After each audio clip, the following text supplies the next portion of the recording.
Hey guys, it's Jason with Smoking Eagles Rod Shop, coming to you from my home shop here in Napanee, Indiana.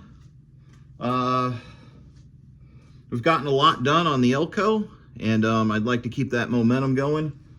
Today, I think we're going to work on this gas tank right there. I'm going to get it mounted in the bed, and I want to run the hard lines from the front surge tank to the bed underneath the car.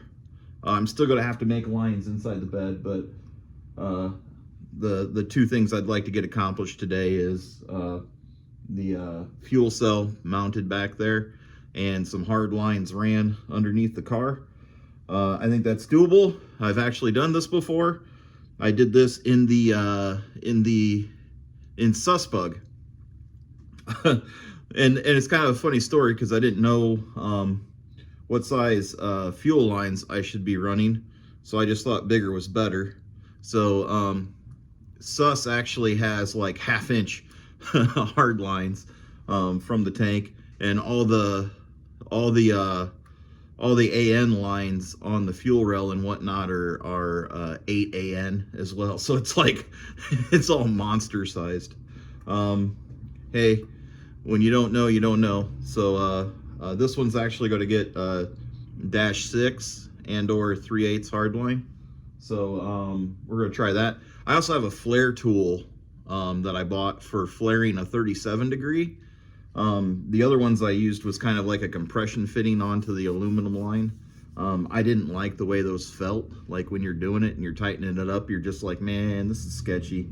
So this is an actual flare tool. It actually puts a 37, which is an AN, and then you can just screw it to an AN. So I'm sure I can screw that up. So I think we might need to practice a few goes before we get official about it. But yeah, let's get to mounting that fuel cell, and yeah, let's get to doing that first, and then we'll look at what we can do after that. How about that? Let's go. Time lapse.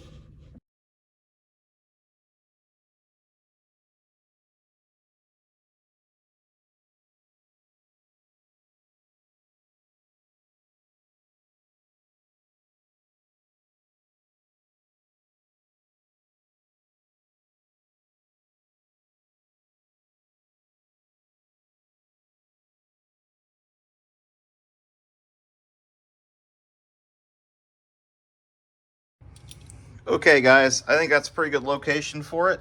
I got the holes drilled, I got the bolts in there. Sometimes when you're working with yourself and you got to be inside the car and outside the car at the same time, do something like that so that you can then, I'm probably gonna fall. So I got those holes drilled, guys. And sometimes when you're working outside the car and you're by yourself and you need to be inside the car too, just a little pair of channel locks will do you. You just slap those guys on there, and then you can run inside here, and you can start your washer and nuts and whatnot. This is something I'm not real good at. That finger's not working real great yet. This way you can be in 2 spots at one time. You can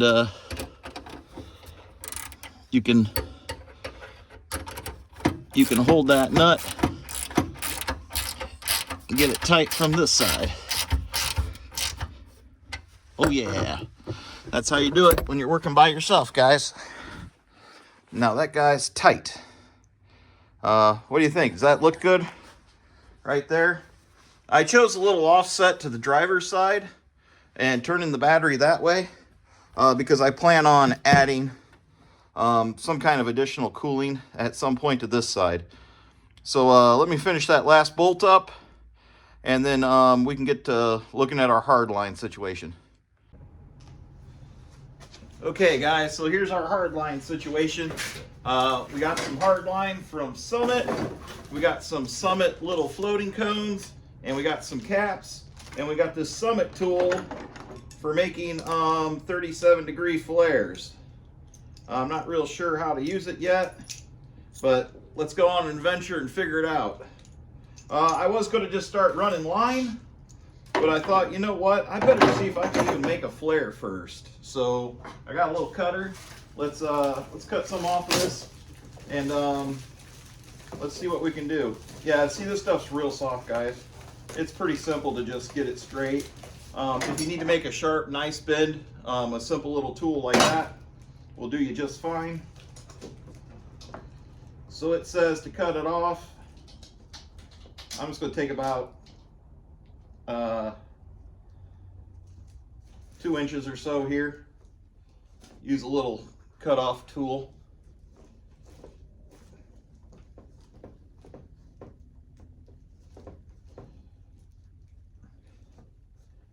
Yeah, I've never actually, I don't think I've ever done a 37-degree flare for an AN fitting before, but I've flared plenty of pipe before, so I just figure it's probably going to be pretty simple and straightforward. So following those instructions, it said to deburr this. Make sure you get that nice and deburred. I just take a countersink bit, just give her the old ream job. It does the job. It's what I've always used. And you do that.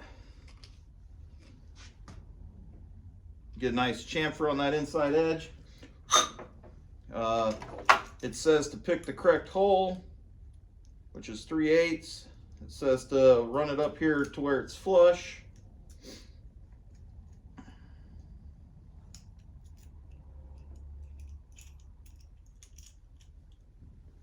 It says to put that in there where it's flush. So pay special attention to that. I know that'll screw your flare up pretty quick. So make sure that that guy's good and flush. Tighten these guys down. And then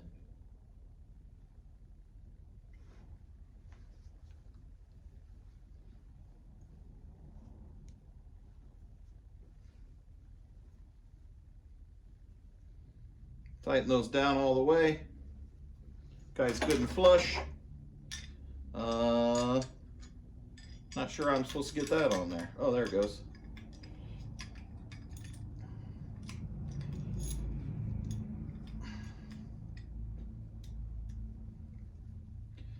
I always kind of keep this a little loose to make sure you get it nice and centered in there. You get it right there where it starts to catch, and you kind of give her the old wiggle. And then once you've done that, then you can give it the old ram job. Oh wow, that stuff moves pretty quick. Back her out, see what it looks like. I'd say that looks like it. Let's hit it one more time.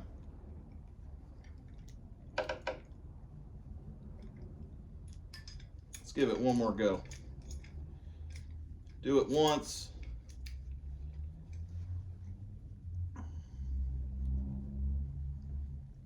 Give it a second. Heave ho.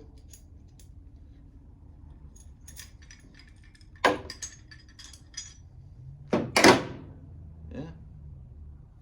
It's like a 37-degree flare, guys. I mean, I figured it's pretty simple, but hey, it's worth trying on a piece first, right? Let's see what kind of damage it did to the outside. Wow, that really boogered her up out there. Put a floating cone on there.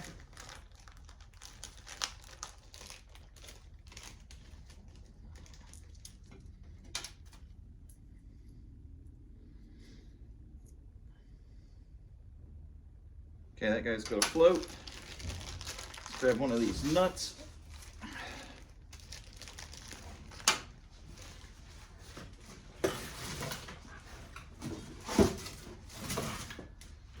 Let's slide that guy over there. Yeah, those guys go right in there. And then I got some bulkheads, because that's how I'm going to get through the bed and whatnot. Yeah, it seems to, I mean, there's no major leaks. I guess that's a good thing.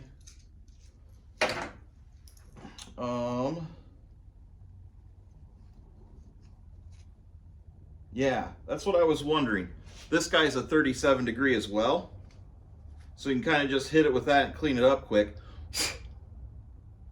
and that makes it even better. So there we go. What do you think?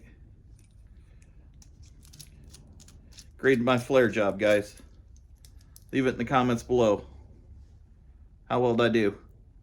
Think she'll seal? I think it'll seal. So now we just got to run some line. We got some bulkheads to put in, and yeah, I think we can accomplish that. I think that should be doable. So let's figure out where we want the line to go now. Dun dun dun. So guys, I popped those bulkheads through right in the back corner of the old ELCO. They pop out down in that compartment underneath, and then I should be able to shoot straight down and get to the frame. And then once I run down the frame, I should be able to pop up right inside here and run up to here. And then off camera, I made this little guy. It's just a little bracket to hold another set. And I'm gonna put this guy right about here. And then that way I can run soft lines again up to my surge tank. I'm not real sure how I'm gonna get a drill in there to drill that, but that's where we're at. That way I have hard line that kind of follows the frame. And then like if I ever need to move this thing, I can move it, or if one of the, like if I ran hard line all the way to this and something got damaged, I would have to run a whole hard line. So this gives me kind of a start and a stop for my hard line. And then that way I'm not, how to say, if it gets damaged and I need to replace a little bit of it, I'm not replacing the whole darn thing. So I think that little bracket right there should go nice right down there. And then I can just connect my hard line, tuck it up under that frame. Bada bing, bada boom. It's gonna pop up in here. As you can see, those guys pop up right through there. Should be a straight shot down, right through the floor, right to the frame. And then again, I can run soft line back here. I run braided flex line back here. And then that way, you know, I don't have to worry about it getting damaged. So I'm probably going to set you guys up underneath the car, and you guys can watch me worm around and try to get this this solid line braided out, rolled out and in place. Not real sure how I'm going to do that yet, but that's what I'm about to have to do. So here we go, more time lapse for you kids.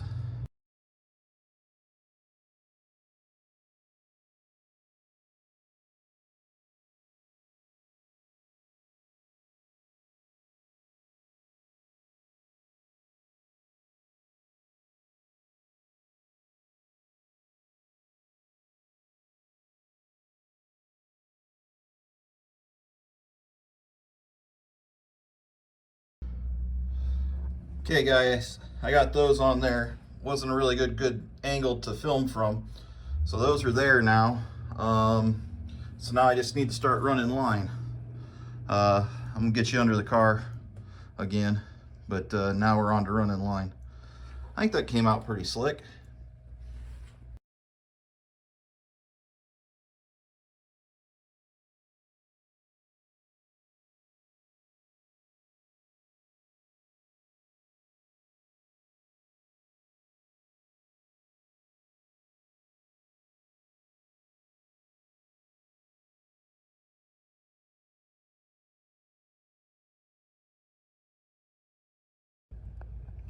All right, guys. So here we are. We got one connected. I got to put an end on that other one. I got them ran underneath the frame. Got them tucked in there really nice. I said, and then they pop out right here. They pop out right here. They're gonna come right up here. And then I gotta terminate them on those ends. So this little section is gonna be in the danger zone. So we're gonna put some heat wrap on that. Just because it's close enough, I don't wanna worry about it. Other than that, I got one end made already. I gotta make the other 3 ends, and that's gonna be my hard lines. So let me make those connections. This is where it gets hairy, because like you mess up, you don't have enough left over, and next thing you know, you got way too much of that out there to rerun. That's a real pain in the butt. I did get in a little bit of a jam. I forgot that you got to look for what you got to go over first, and I needed to go over the transmission, and I was like, oops. So I actually connected it and then ran it. But yeah, I think that's going to look good when it's done, and I'm okay with that. Let's go pop out right back here. Let's go to the tank. So soft line from there, hard line under the car, hard line pops out here, hard line connects to those, and then soft line again. So let me get to making those connectors. Okay guys, there they are connected. Now I was just testing out a fitting right there to run up to my tank. So I'm going to do a 45 to a 150, 45 to a 150, and then they're tucked right through there. That's where they are up in the front. I put some heat shield on them underneath that header. Make sure they don't get too hot. Yeah, and then I got the ends on that other back one in there, and yeah, it's connected. Kind of hard to see, it's not in a great spot, but yeah, that's where we're at. I was playing around with some hose that I just had laying around. So that's a 120 down to a 45 in the filter, and then the filter's going to go right in there. I'll probably pick that filter. I'll probably shorten that hose up and mount that filter on that back wall, probably around in here. So yeah, but that's that. So hose from the tank. The tank has a little 250 liter per hour pump in it, and that's going to pump. So it's filtered in the tank, 100 micron. It goes through the 250 liter. It goes to a 10 micron. It then goes in the tube. It goes down to this tank, and it'll fill in one, and it will return in the other, and now return back to that tank. And then this is a 440 liters per hour pump, and that'll be the high pressure going from this little tank in those lines up to the carb, or not carb, but throttle body pressure regulator, and return back to there as well. So you kind of have a little short loop. You have a little short loop of high pressure, and then you have kind of a long loop of almost no pressure. And then this tank will stay basically air free, because it'll always be pushing in and returning from it, so any air will get out of there. And yeah, this little tank back here will feed that little front tank, and that helps you do burnouts and such without putting any air in the fuel and starving the engine. It's very common for drift cars and road race cars to have a surge tank. It seems like the right application for burnouts as well. So yeah, here we go. Essentially we're 3 lines back here, 1 2 3 lines back here, and 2 lines up here, and the fuel system will be completed. Then we're down to adding power to stuff. That means we're getting close to just making wires really quickly. I think that's going to be it for today, guys. Well, guys, I think that's going to be it for today. that's a lot of work.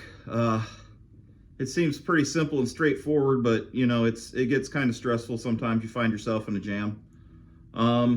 Just take your time, do it right, and it'll pay off. I'm really happy with the progress today. I can start looking to make up some the last of my little connector lines, and hoses are gonna be done, guys. On to wiring. Yeah, that's gonna be interesting. Thanks for following along. Man, I can't wait to see this thing do a burnout. It's getting close, guys. It's super close now. Yeah, thanks for following along. Till next time. Yeah, thanks, guys.